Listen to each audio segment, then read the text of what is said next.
Hey there, it's Karen. Welcome or welcome back to my channel. Today I am sharing my vegan or plant-based tuna recipe. I'm going to show you how I make this two different ways. I think it's a great option for lunch, a quick and easy plant-based lunch option. I prefer to use jackfruit, so that is what I will be using today. And the jackfruit that I buy is actually not in the brine. So I prefer to buy jackfruit that is either soaking in water or just plain by itself. Because I find when it's been soaking in the brine, it's really hard to get that briny taste out of it. So when you just have it in plain water or just plain by itself, that allows you to add your own mixture of seasonings and spices and all that good stuff to it. So that's what I'll be making today.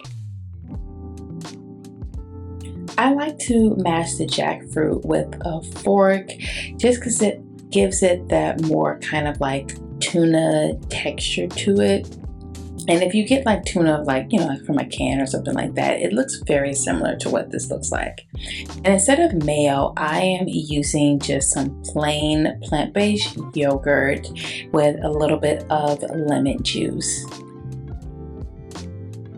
Now, kelp seasoning is what is going to kind of give it that fish taste and smell to it. I love using kelp. It has great source of iodine, so many amazing benefits to that, and I prefer to use this when I want something to have more of a seafood or a fish taste to it. And I'm just adding some additional seasonings, like I have some dill weed here. You can also use fresh dill weed. I didn't have any fresh dill weed. I'm also adding in some Dijon mustard, and I used to like my tuna with some celery and some red onions, so I'm going to add those as well.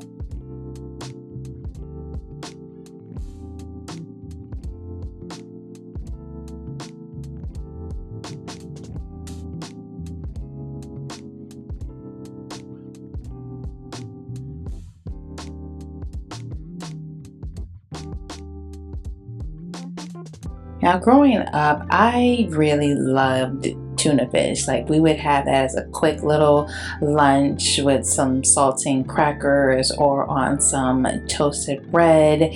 So this really reminds me of those same good flavors. Like I said, it's just a really quick and easy plant-based lunch you can make.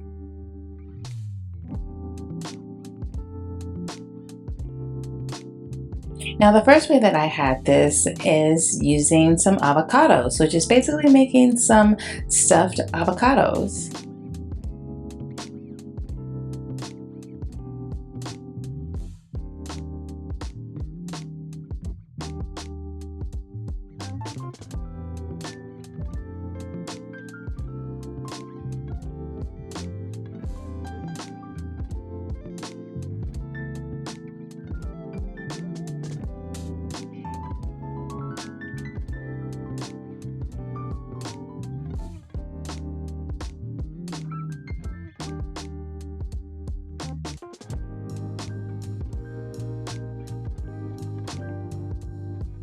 Now, to give it that extra kind of seafood taste, I am adding in a little bit of nori fakaki seasoning. This is so good, and with the extra avocado, that gave it that extra filling. It really allowed me to feel full. Now, I like things a little spicy, so I added in a little bit of sriracha on there. Of course, this is optional, but this is such a quick and easy lunch.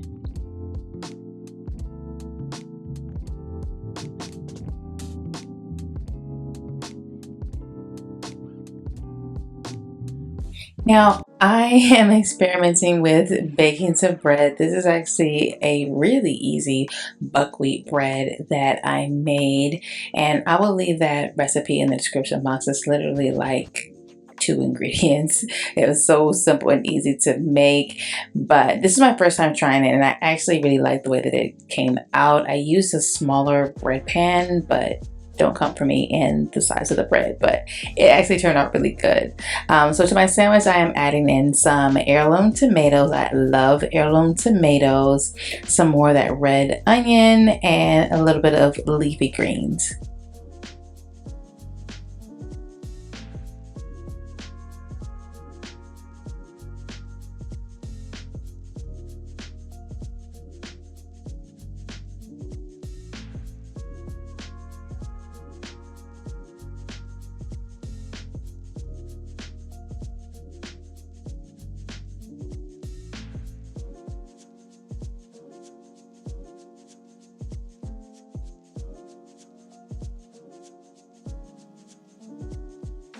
I love sprouts, so I also added in some sprouts as well.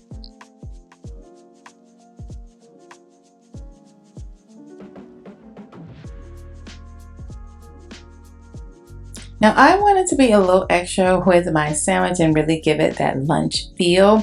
So I made my own plantain chips, yes, plantain chips in my dehydrator. Now you can use whatever you want to slice them, but just you want the plantains to be, thin, like chip-like. So that's what I'm doing here.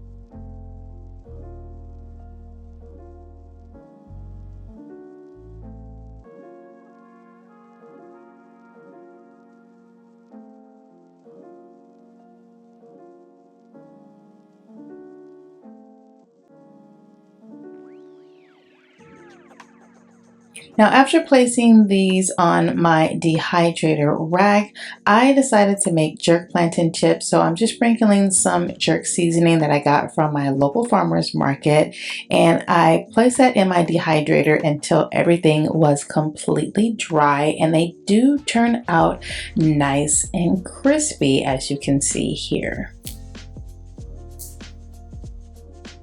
So this is a great addition to my tuna fish sandwich. And back in the day, I used to love sandwich chips and a pickle. So this is it here. You can still enjoy your favorites as a plant-based eater. Leave me a comment and let me know which one was your favorite, and I will see you in the next video. Thanks for watching.